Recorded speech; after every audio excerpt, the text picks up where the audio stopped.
Pyetja Rozë thot: Selam aleikum o gjinderuar.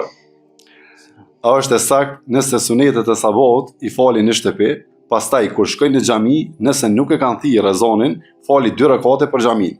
Pastaj e dëgjoi ezanin dhe mbas ezanit i fali 2 rekate mes ezanit dhe ikametit, ose nëse veç e ka thirrë ezanin, hyn në xhami dhe fali 2 rekate për xhamin dhe pastaj pres ikametin.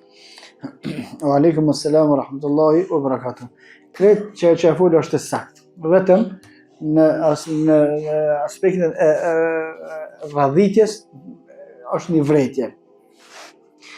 Ajo që njihet tahiyatul masjid, me i falë 2 rekate kur të him në xhami, që i thonë përshëndetje e xhamisë.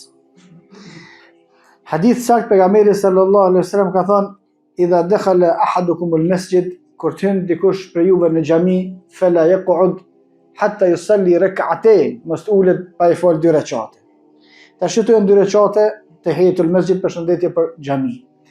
Vetëm në sqarim gjuhësor, që këto 2 rekate nuk falen për xhami, këto falen për Allah. Domethënë këtu është veç me unë nuk them që dikush e adhuron xhamin, se s'tuhet, po veç për mësim në aspektin gjuhësor. I fali 2 rekate përshëndetjet të xhamisë, domethënë namazi, rekatet këtë janë për Allah subhanahu wa taala, por është dispozita është përshëndetje e xhamisë, ose mos më ul në atë që ka thënë pejgamberi sa i fal 2 rekate, përndryshe të tjerat të gjitha janë të sakta. I fal 2 rekate sunet e shtëpia, në rregull. Shkon në xhami, halo suthir, nuk ulesh pa i fal 2 rekate, i fal edhe 2, në rregull.